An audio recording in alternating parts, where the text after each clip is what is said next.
Hello and welcome to a brand new year of great movies. Hopefully.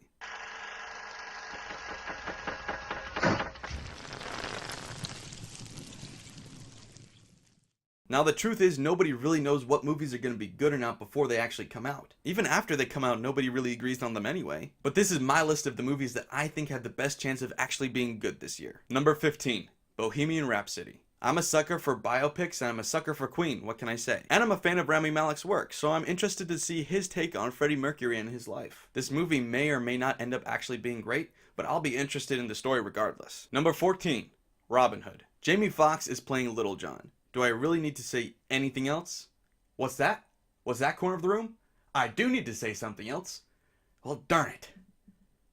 The fact of the matter is, I've been a huge fan of the Robin Hood classics ever since I was a little kid. Whether it was the Errol Flynn one or the one with the fox, I was watching it every day. I even saw the Russell Crowe one in theaters for some reason, and that was garbage. So I'm probably just gonna see all of them that come out regardless of whether or not they look bad. But I'm still gonna be hoping that this one's gonna be great. Number 13, The Grinch. I had a certain little video that made people seem to think that I hated this movie before it even came out. And that's not the case at all. I can't wait for this movie to come out. I can't wait to see another take on the Grinch. The Grinch is one of my favorite characters ever created. So how could I not be excited about another movie about him? It's gonna be fun. I'm just passionate about it, so I hope it's perfect. It won't be, but I want it to be. But anyway it comes out, I'm gonna go see it first in line. Well, I'll probably see it like a week after it comes out, something like that. Number 12. Cruella. Cruella is to 101 Dalmatians what Maleficent was to Sleeping Beauty. And Emma Stone is playing Cruella de Vil. If you're still curious why I'm talking about it, Emma Stone is playing Cruella de Vil.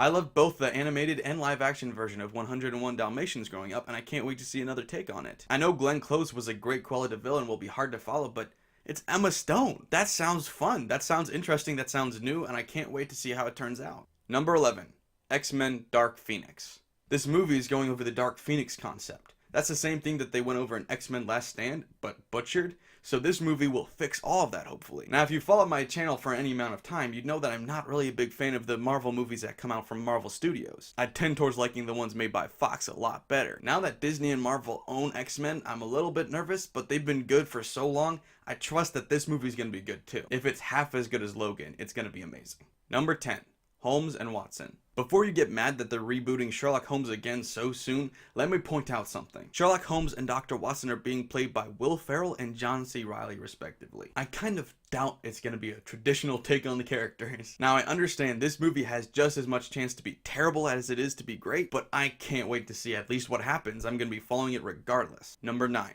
True Crimes. Now this movie technically came out a couple years ago in Poland, but it hasn't been released in America yet. And it's Jim Carrey in another dramatic role, which is where I believe he does some of his best work. It received great reviews over there, except for a couple people who didn't understand seeing Jim Carrey not be funny, but if you don't understand that by now, you haven't been paying attention. So I'm hopeful that it's going to be just as good as The Truman Show or Eternal Sunshine or something like that. Regardless, I can't wait to see it. Number 8.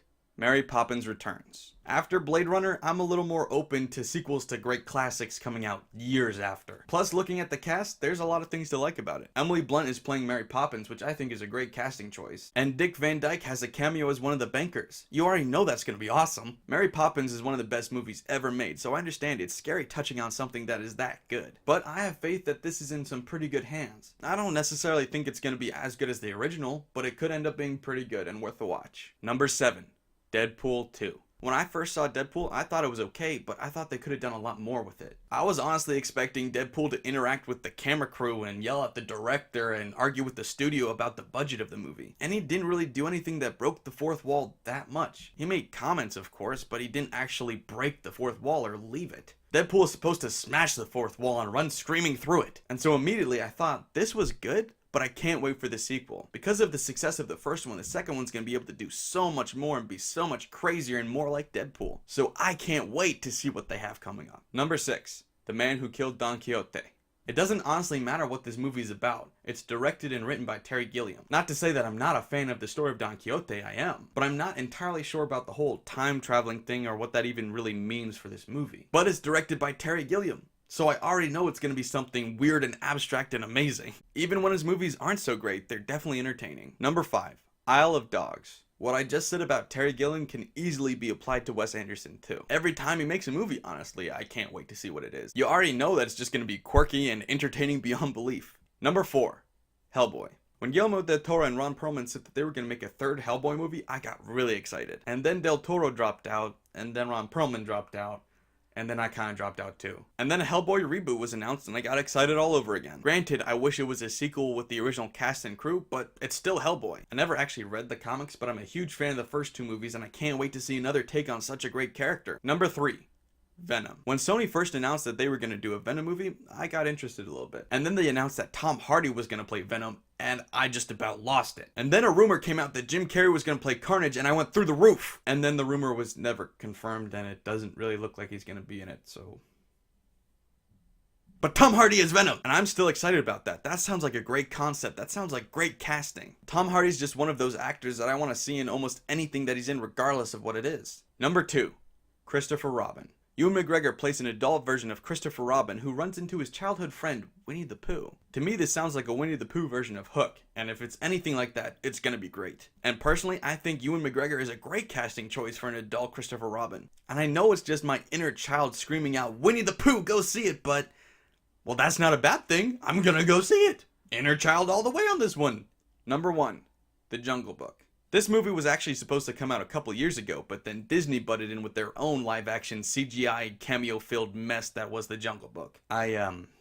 I didn't like it. This movie, however, is supposed to be more accurate to the book rather than the Disney animated version, which is what the Disney live-action movie said that they were doing, but they obviously weren't. Now, the last version had a great cast, but it lacked any real story to it. Not only does this version have an even better cast with Andy Serkis, Christian Bale, Benedict Cumberbatch, and Cate Blanchett, but Andy Serkis is actually writing and directing it too. Now, he hasn't actually done that much before, but that only adds to the appeal of why I'm interested in this movie. I can't wait to see what he does as a writer and director, and there's no way that this version won't be better than the last version. I guarantee it. So those are the top 15 movies that I can't wait to see this year. What movies can you wait to see? Comment below and let me know your opinions and your thoughts on the upcoming movies this year. And of course, don't forget to like, share, and subscribe. I'm Simon from Simon's Rants, and that was my rant for today.